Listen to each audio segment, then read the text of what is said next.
All right, perfect. So I'm super excited to introduce Max Kelly.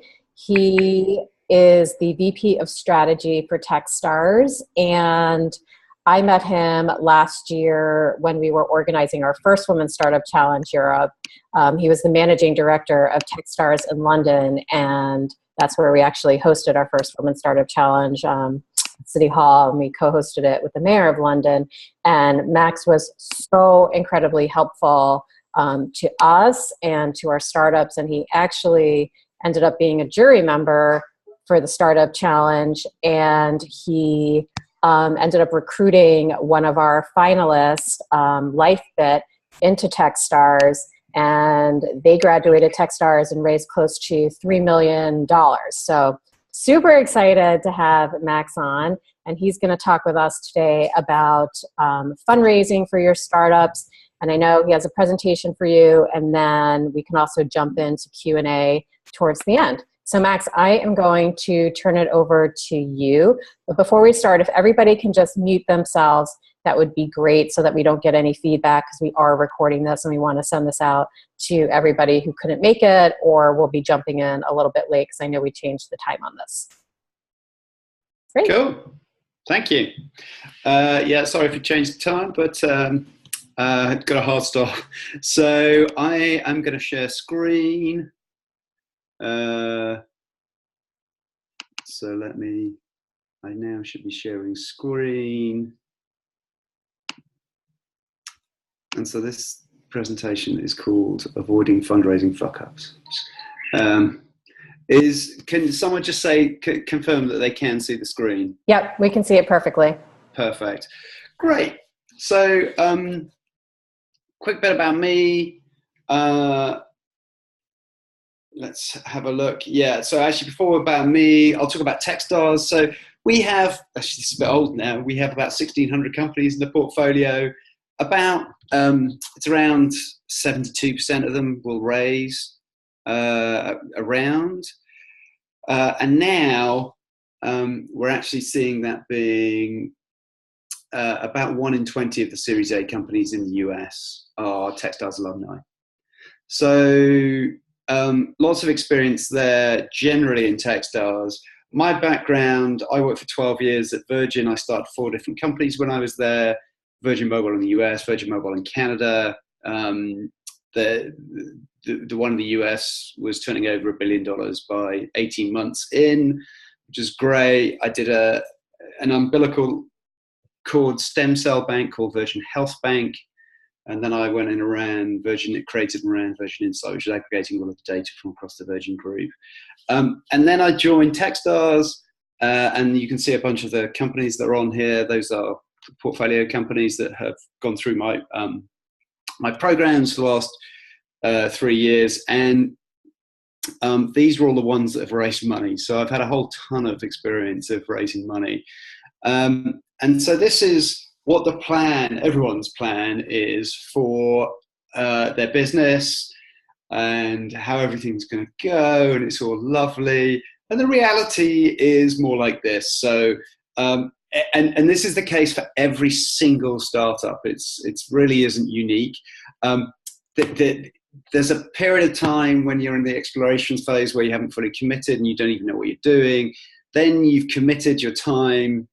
You've got some other people to join you, and you're building, but you don't know actually necessarily what problem you're dealing with, whether that problem's significant, what your solution is, and ultimately whether you've got product market fit. Once you've got product market fit and you're beginning to scale, then the world changes a bit, but it's still all the time is kind of up and down. So this is, I kind of have a wry smile when I put this up, because everyone kind of recognizes themselves somewhere on this journey. But what I'm going to talk about today is the fundraising process, and it's quite what's the right word? It's quite formulaic, but there are a lot of things that people get wrong. So I'm just going to talk through the fuck ups and how to avoid them along the route. So the first one is I should definitely raise right, and the best money, in my view, is client money, not VC money, not angel money, but client money. Because it means that you haven't been diluted in your company, which is fantastic. You retain ownership. Yeah, this is the last session.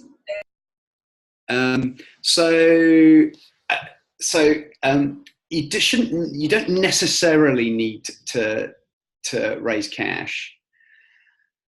The reality of most tech startups is they're not cash generative from day one, and because they're not cash generative from day one, but they have got costs, it does mean that you need money.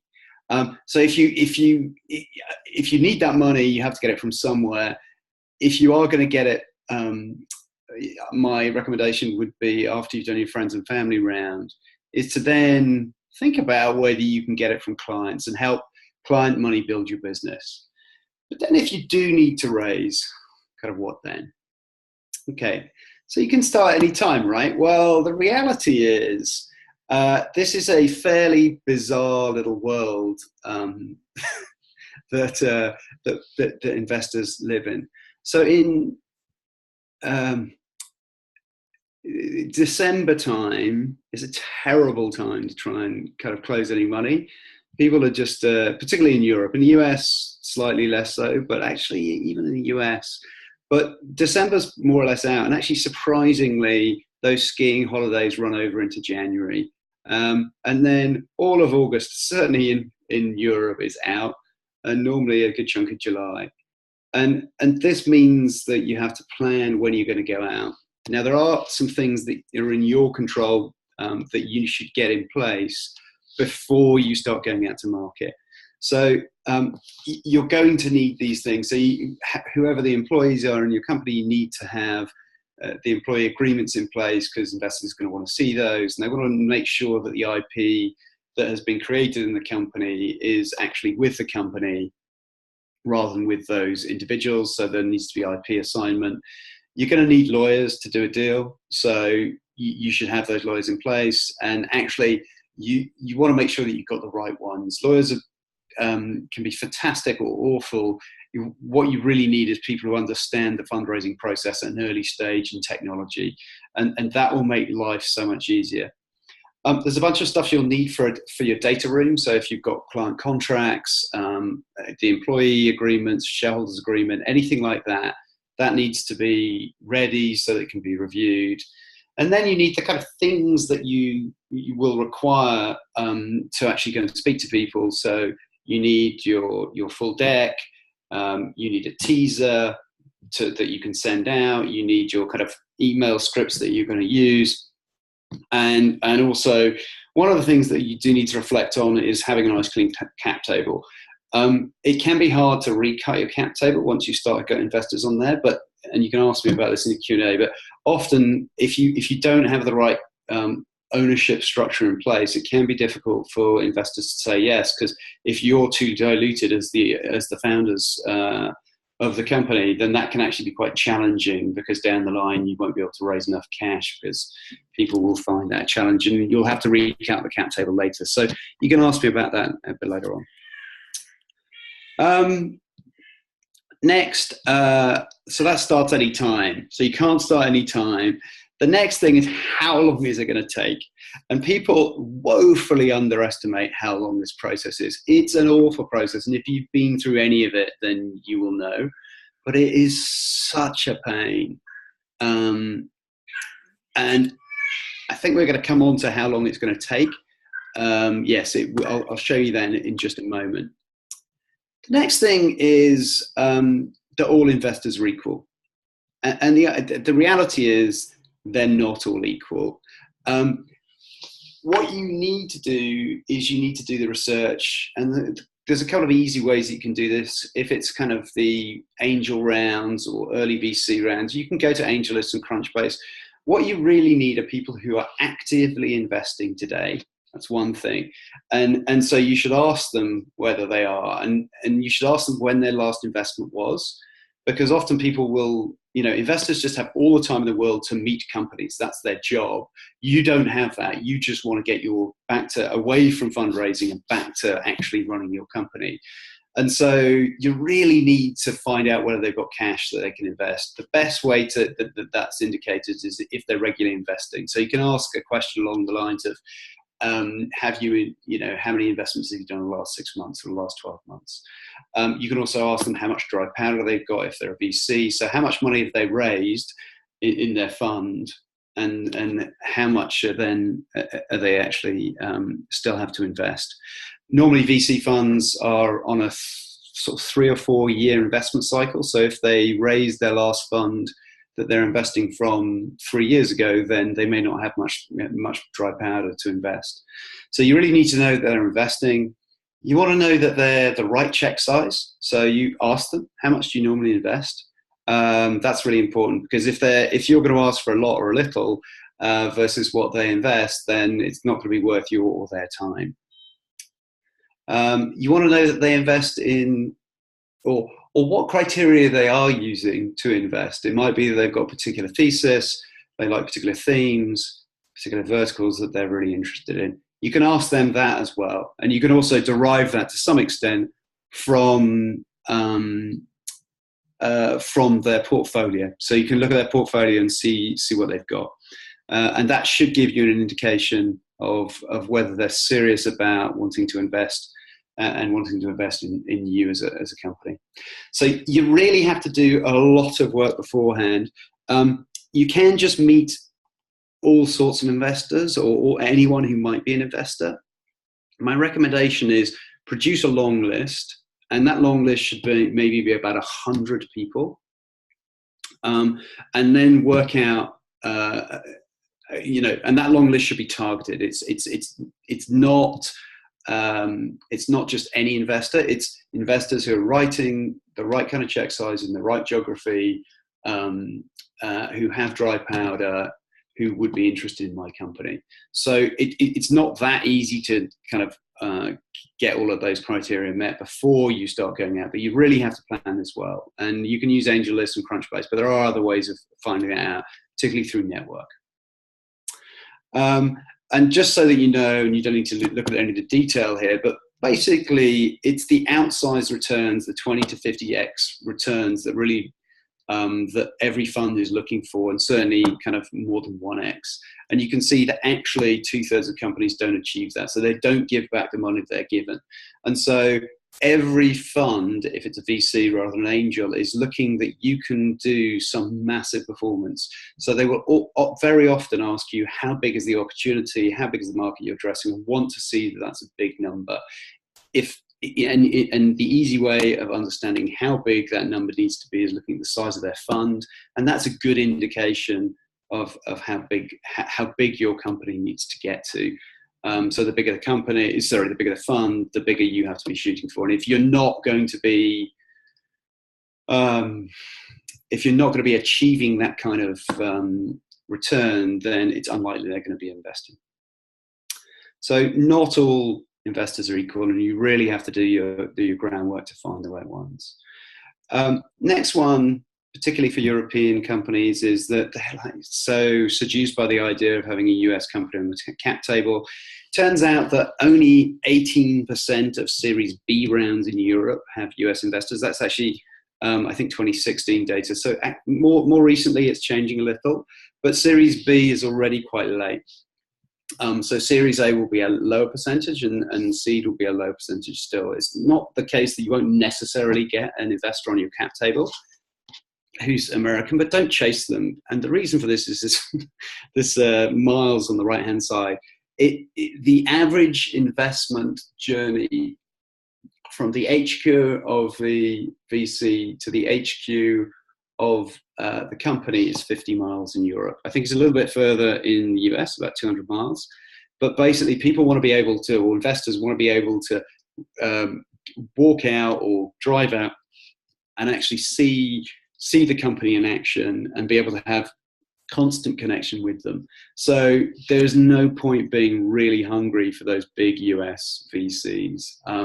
What you want is the highest quality investors in your market or outside your market, if particularly relevant for you.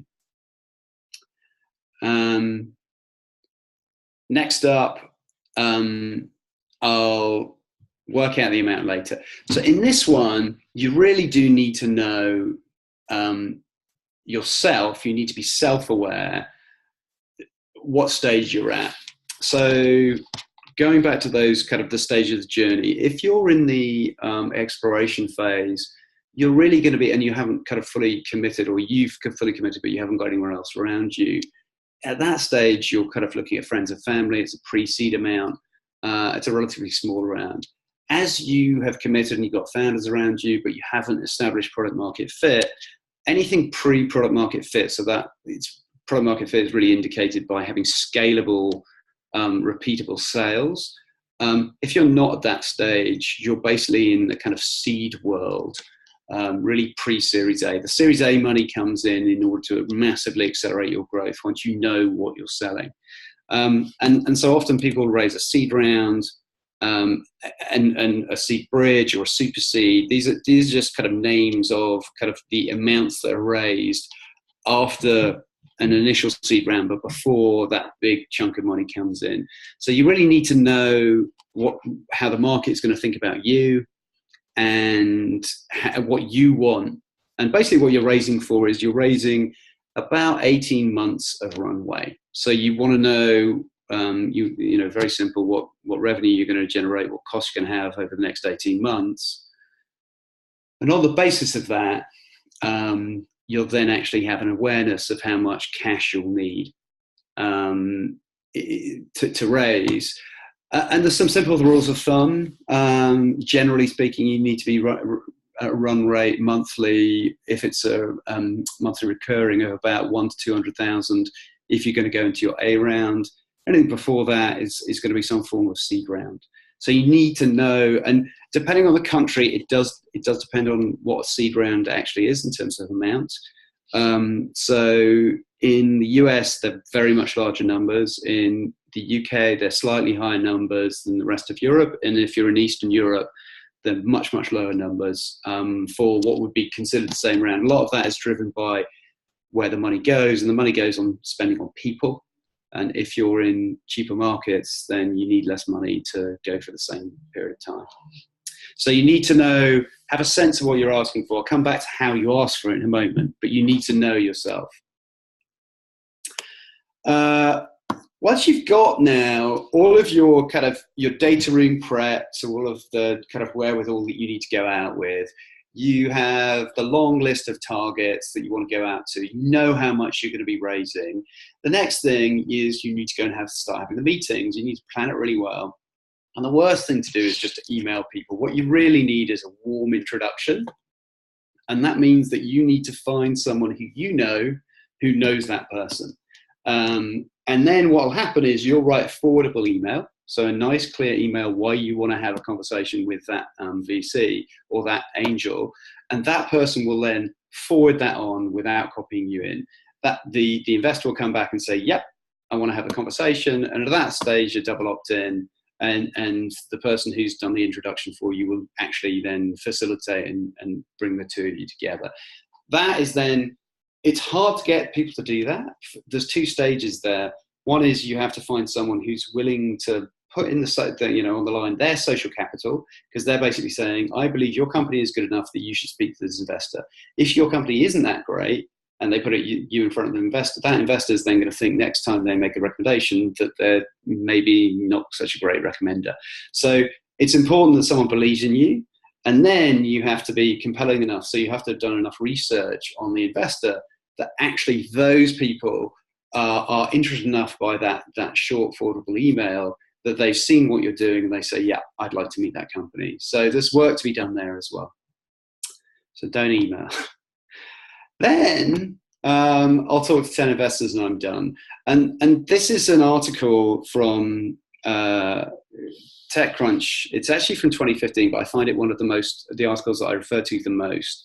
It's a piece of work that's been done by DocSend, and they analyze something like 220 of their documents that get sent out to investors. And this is a close-up of the little kind of graphic they've got. So you contact 58 investors, and then you have 40 initial investor meetings. This is a seed amount. So in the US, that was 1.3 million.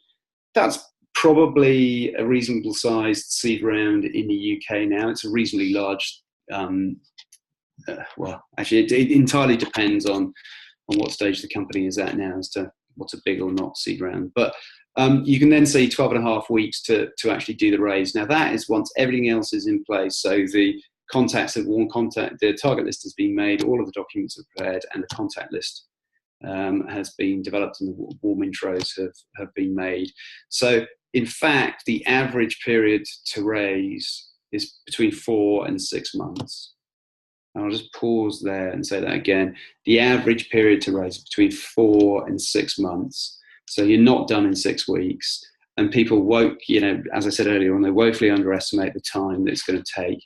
And so you really have to focus on saying, no, it's not. If I'm going to run out of money at the end of June next year, well, 6 months before that is Jan 1st. I need to be having conversations around about now to warm people up so that I can then properly go to market and launch my fundraising kind of 15th of Jan when they're back from their Christmas breaks, so that I've got 5.5 clear months to try and close, and I've done some warming up in Q4. So you have to really plan this stuff. And if you leave it too late, I mean, some people are excellent, they can close it really fast, but generally speaking, and I've seen a ton of rounds do this, people overestimate their ability to raise, and then they run into problems. You then want to run it like with military precision. This is I raised my fund for Techstars London. Relatively, it's a small fund, and so it's 2.2 million. I think I had 110 people in my pipeline, and you can see here all of the kind of stages that I had. This is a free tool called Streak. It's a plug-in to Gmail. You might use something like Pipedrive or even Salesforce, whatever kind of, there's a ton of different CRM tools. Run it really well so that you can actually have clarity and move people from bucket to bucket as you go through the pitching process and getting them committed or having them say no. And most people will say no. And you can see in here, I've got the names that are grayed out, but then I've got source. So those are every one of them I had to have a warm lead, a warm intro, so that I could actually get to that person and have a meaningful conversation. And then I would track, and then I had, how to contact them, what stage they were at, and then how much they were committed for, and how likely I thought they would come in. So I'd recommend using something like that. I use Streak. You can use, there's Affinity as well. I think it's another one. Anyway, there's a few of them, but definitely run this as a military precision process. Next up, it's just going for a chat.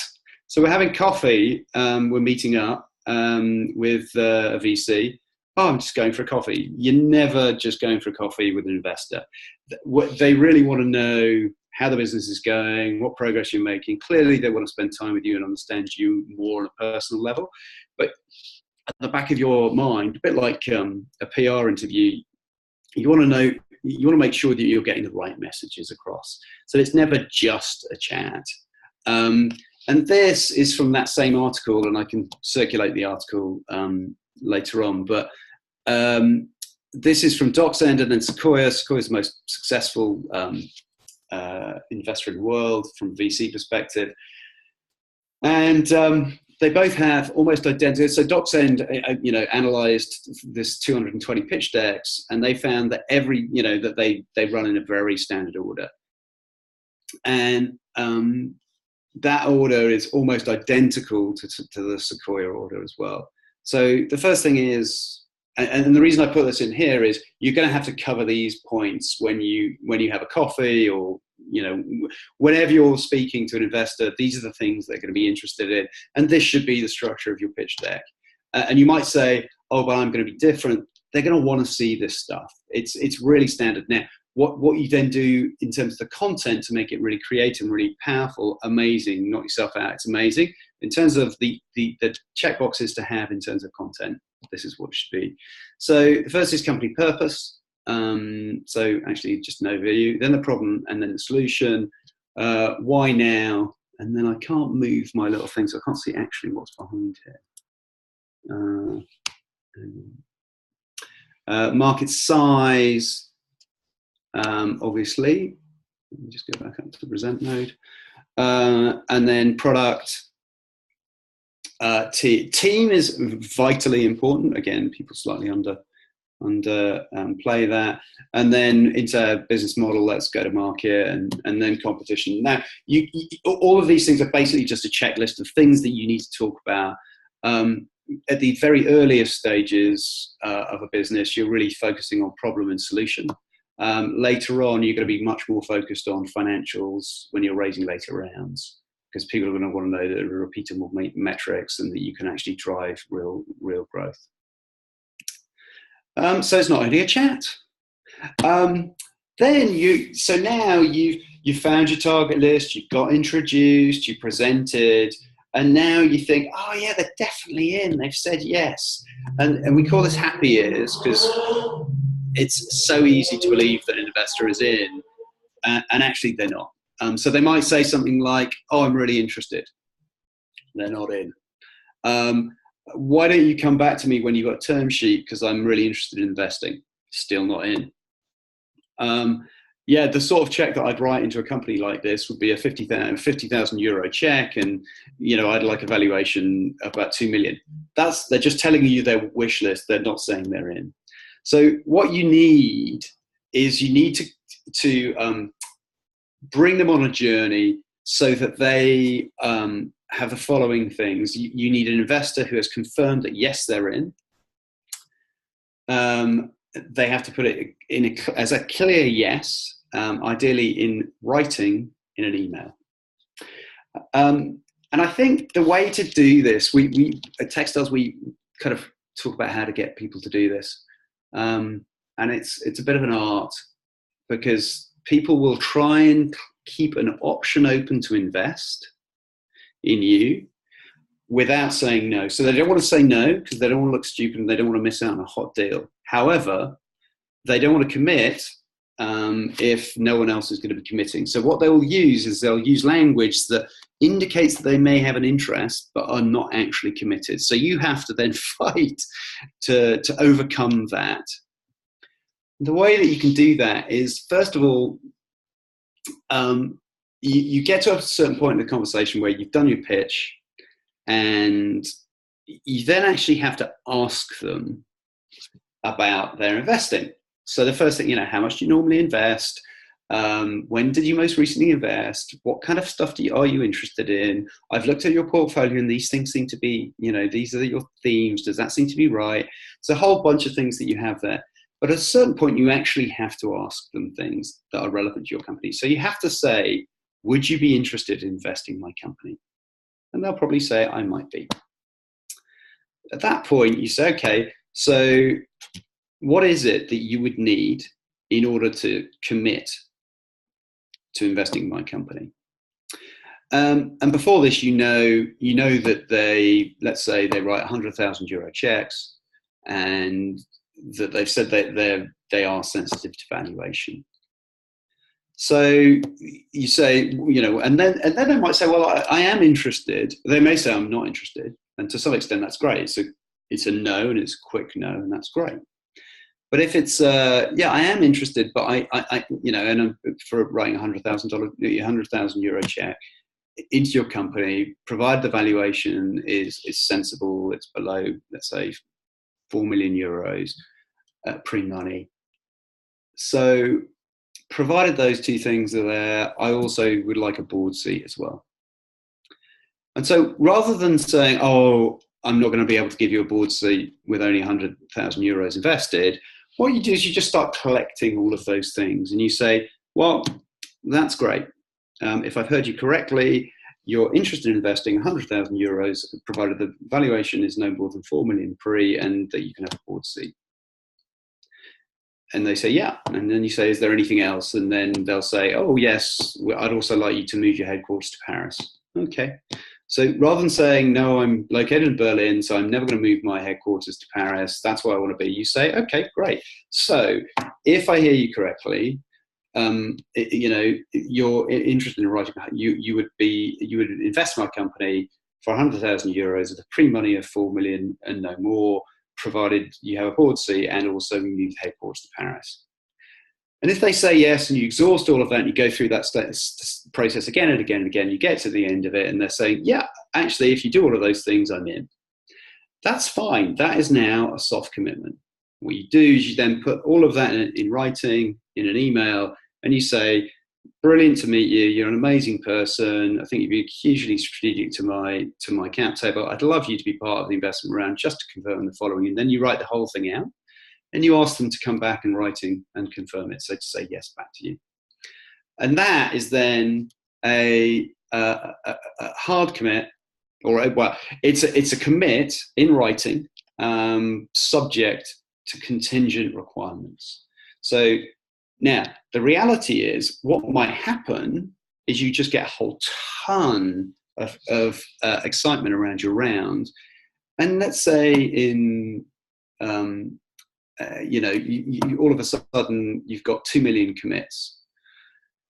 You go back to this person and say, well, I can still give you, I'm actually going to close my round at 1.5 million, but I'm not going to be able to, I'm not going to be able to meet the full 100K for you, but I can carve out 75K. The valuation's actually gone up to 6 million rather than 4 million pre. I've got a lead, they're going to have the board seat, so there's no board seat, and also we're going to stay in Berlin because my lead VC is actually based in Berlin. At that stage, the investor feels like they're lucky to get in the round, so all of those contingent requirements that they made just evaporate, they just go away. So what you do is you collect them and get to a yes, and then when you've got your round together, you then actually go back to them and clean all of that stuff out. But you get it as verbal, you don't put it in a term sheet. So that's the recommended way that we have of getting to a yes in the investment. So that's how to get over these happy ears. Next, people get really hung up about valuation. And valuation is super important, right? Well, it's actually just a function of how much you raise. And this is very counterintuitive, but for seed and Series A, basically what you see is you give up 20 to 25% of your company. Sometimes you'll give up 30%, sometimes you'll give up 15%, but almost always you're going to be in the 20 to 25% range. What you want to be doing is pulling it down to the lower end of that. So maybe 18% of your company for the round.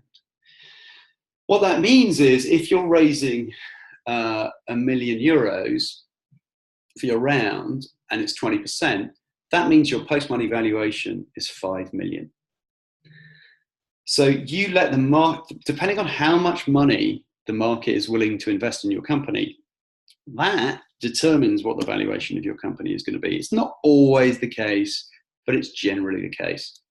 So if you're raising a 500,000 euro round, you will give up the same amount of your company as if you're raising a million or 2 million euro round. So you want to be thoughtful about the amount that you're actually raising. I'm just going to turn the light on here because I realise that I'm almost in the dark.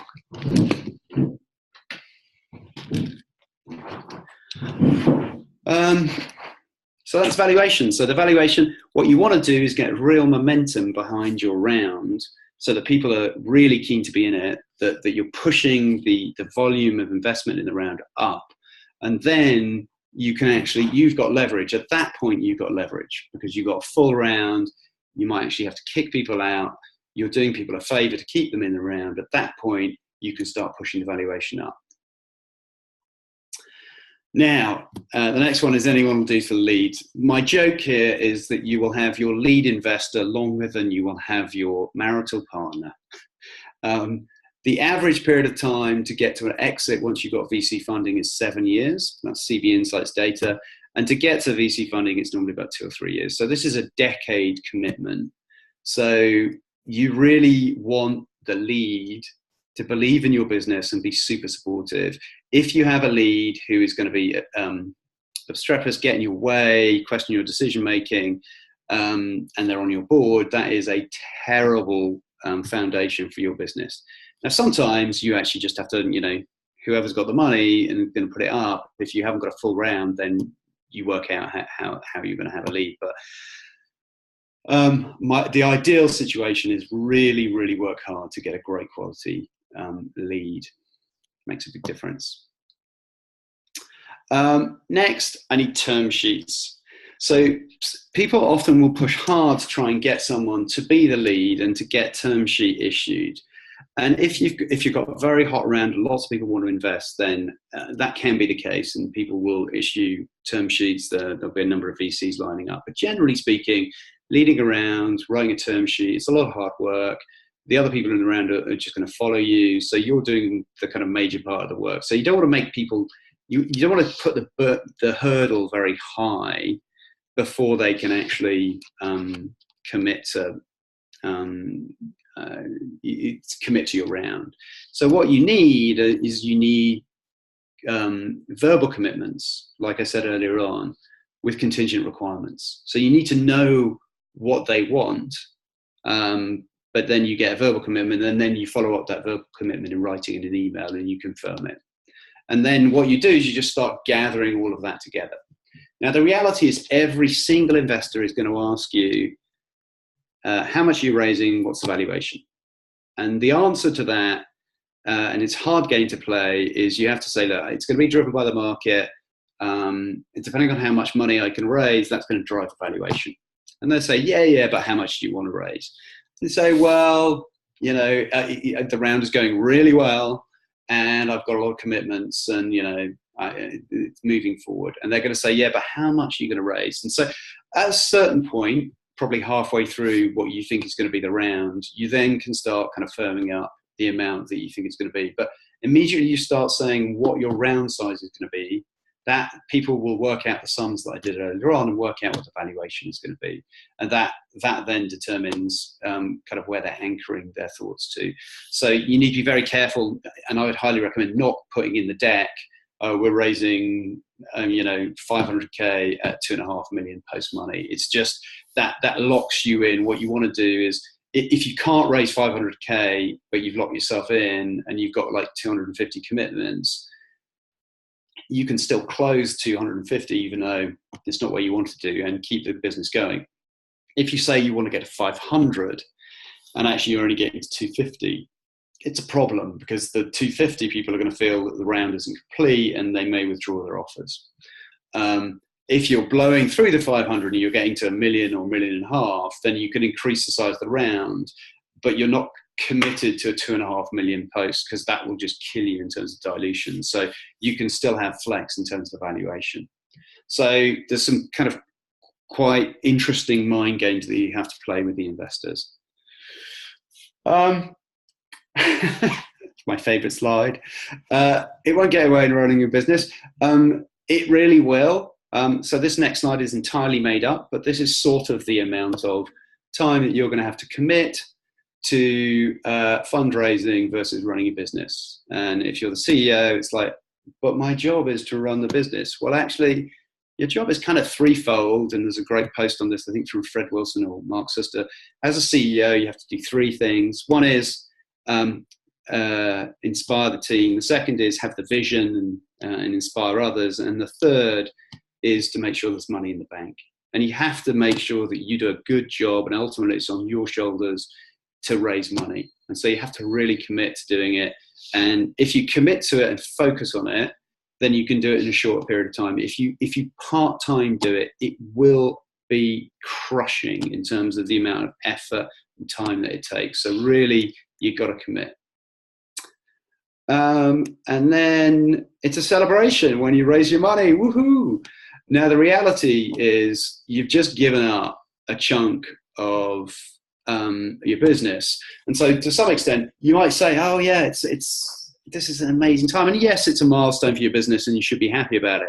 But you're actually getting diluted. You're giving away part of your company.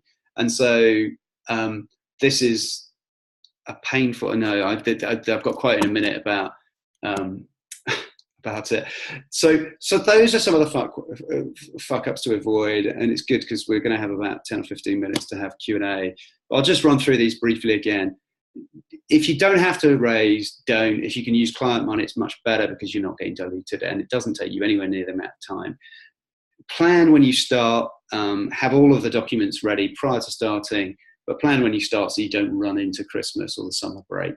And anticipate that it's going to take you between 4 and 6 months, and be clear that you're not going to run out of money during that time, because if you push it too close, then people will game you, and that can be very perilous for the business.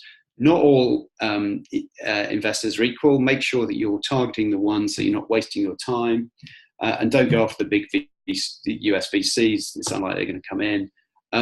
The amount you need to know, you need to be self-aware about what stage your business is at, so as to how much to raise. And then you need to, once you've got your target list, you need warm introductions to people so you can access them effectively.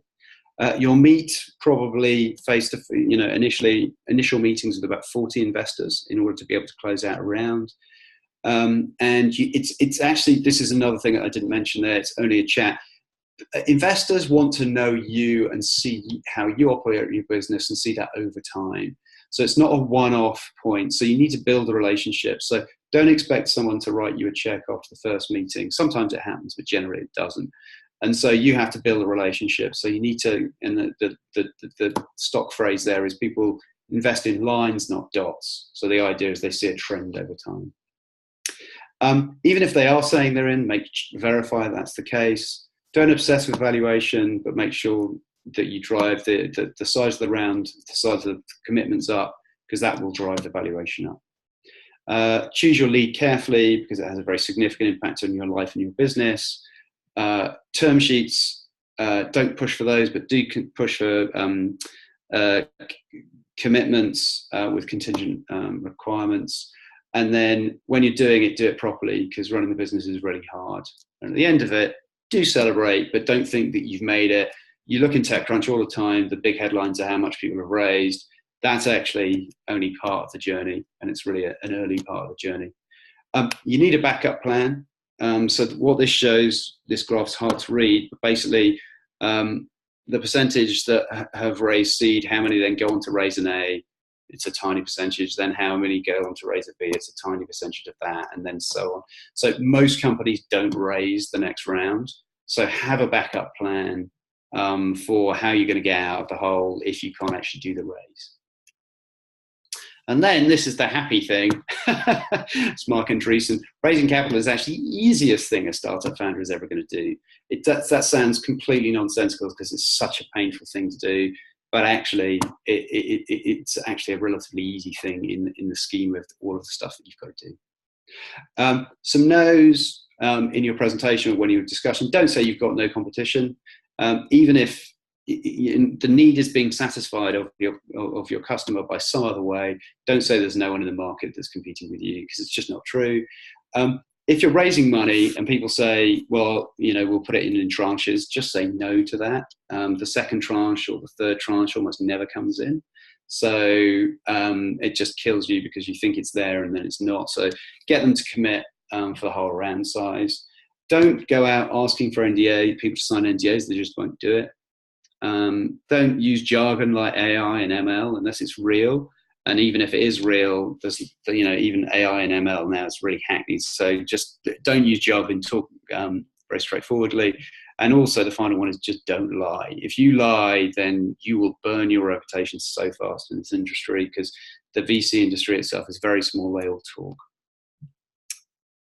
And I think, that's it.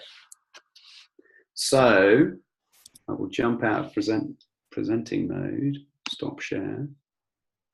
This was awesome. Thank you, Max.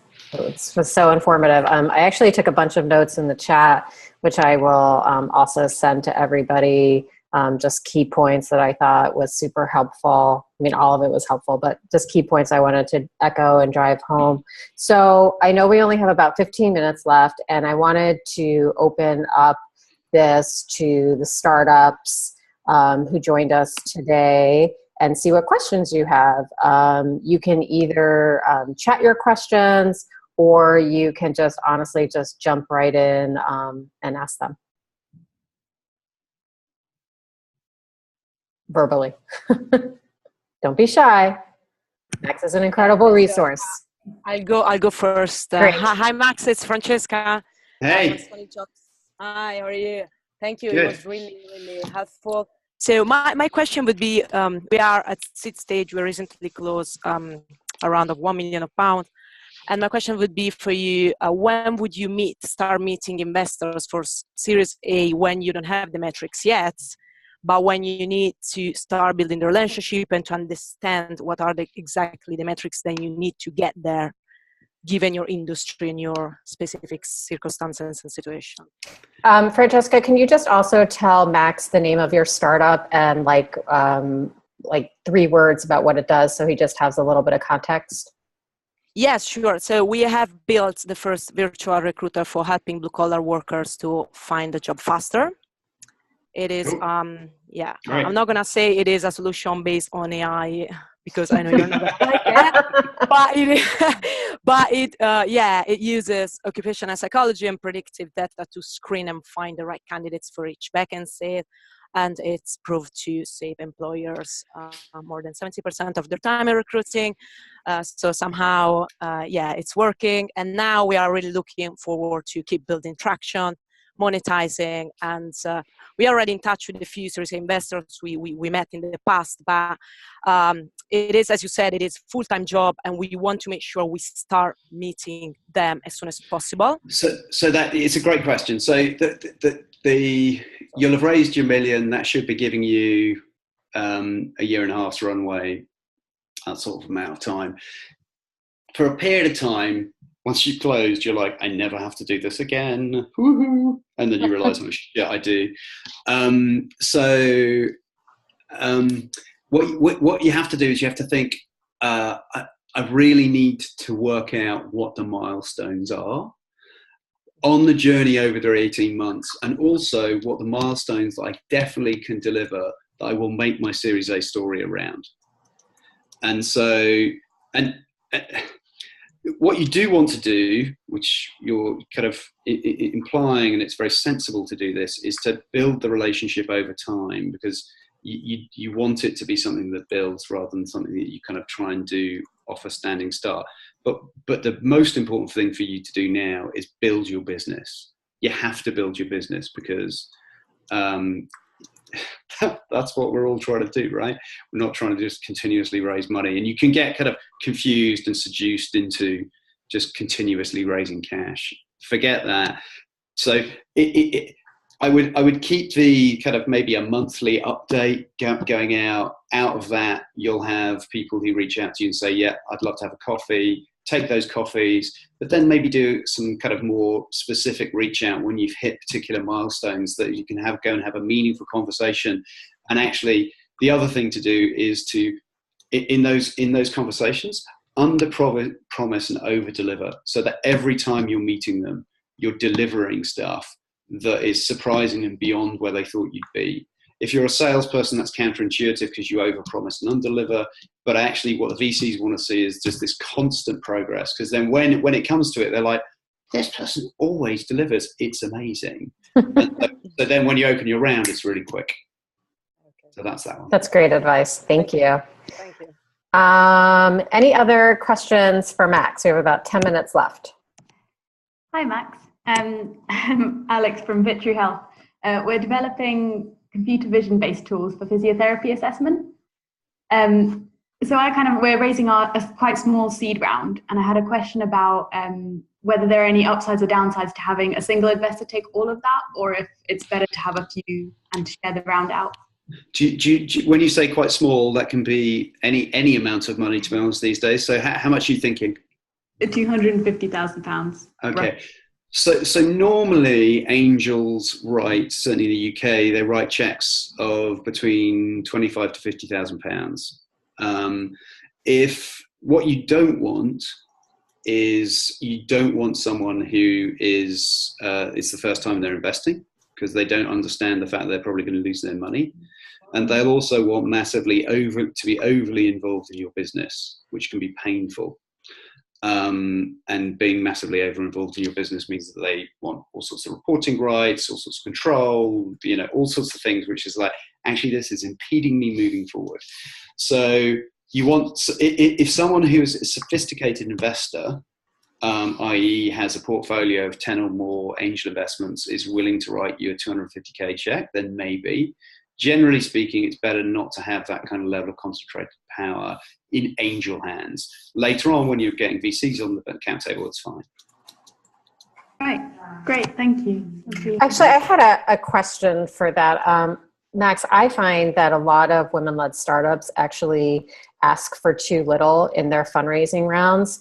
And I'm just hearing you asking for $250,000 for your round, which I think you could be raising a lot more. So Max, I'd love to hear your perspective like on raising too little. So last year I had 7 of my 11 companies in Textiles London were female-led, and generally speaking, exceptional entrepreneurs. I tend to agree with you, Alison, that there's a kind of people are a bit reserved. Women are a bit reserved. Women-led founders, women-led startups are kind of reserved in terms of what they ask for, and I think you can ask for a lot more. Generally, Great. It's that ridiculousness of guys who don't even know what they're doing are quite happy to ask for an enormous amount of cash. That's right. Women who know it back to front, and I'm down and doing an amazing job, under ask. You just have to, apologies to you, Alison, but think more like an American. No offense taken. I get it. And that's both in terms of selling, because generally Europeans, and particularly European women, undersell what they've got.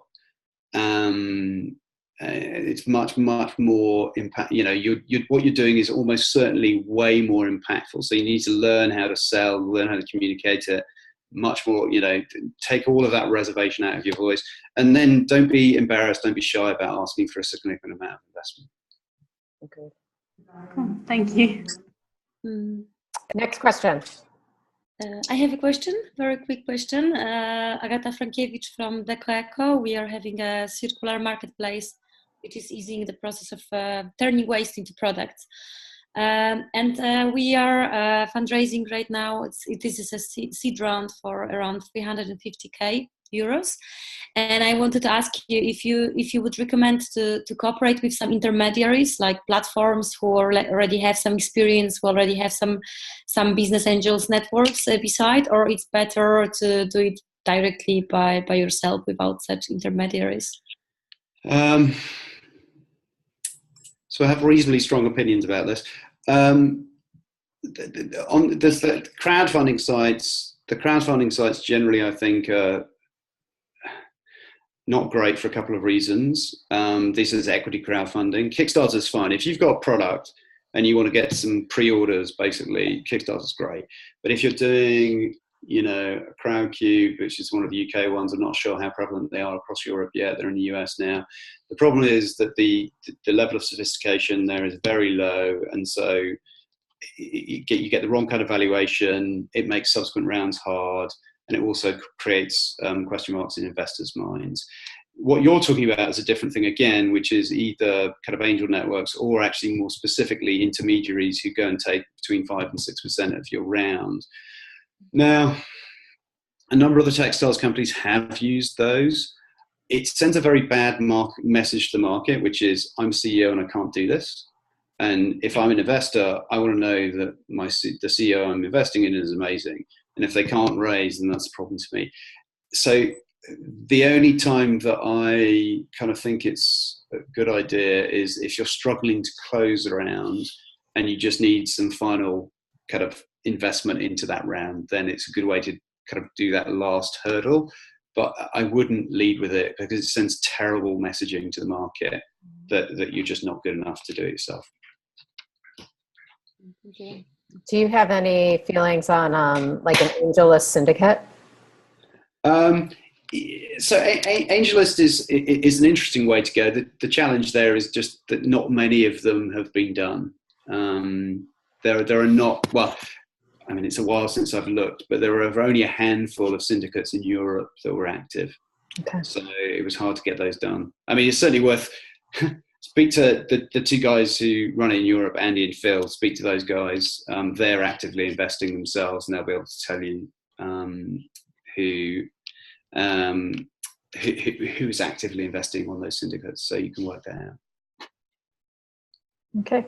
Last short question for Max, because I know he has a hard stop in just a couple minutes. Yeah, so hi Max, I'm Evelyn. I think Hey, we met already. we have many times. Yeah, yeah. Cheers, guys, from ZAS Stock Conference in Dublin. Yeah, I have a question regarding the convertible notes. Yeah. So first of all, can you tell if it's beneficial to raise seed in convertible notes, and how much would you maximally raise on convertible notes, and how I've been recently asked about the discount on convertible notes. So, and do you have any advice how to evaluate that? So the market rate for a discount. So convertible notes. The downside of convertible. Well, where to start? In the US, most money, particularly early on, is raised as convertible notes. In Europe, it's mostly raised as equity.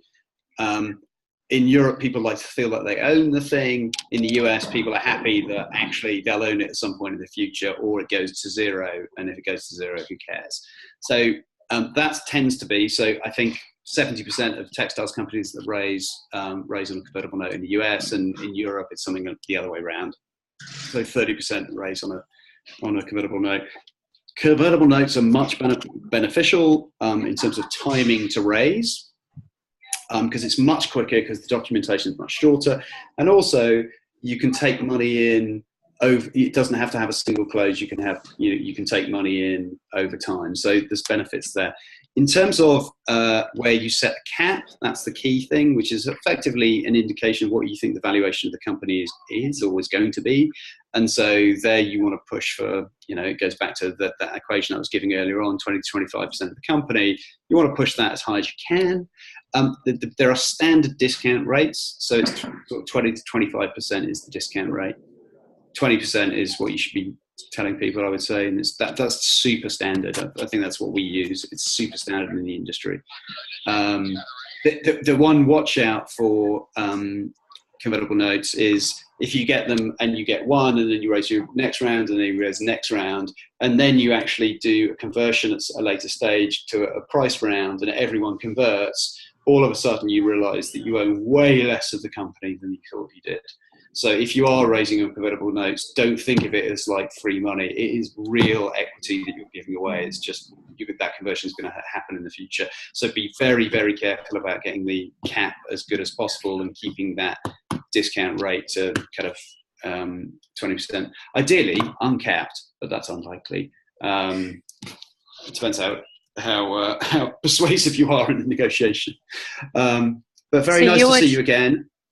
So Max actually has to go, but we can follow up. Max, thank you so much for doing this. It was so helpful, and I will send everybody a recording of the webinar. Cool. Well, a real pleasure, and thanks for asking some great questions, and best of luck in your journey. So I really hope you do really well. Awesome. Thank you. Cheers, everybody. Bye. Thank you. Bye. Bye, everyone.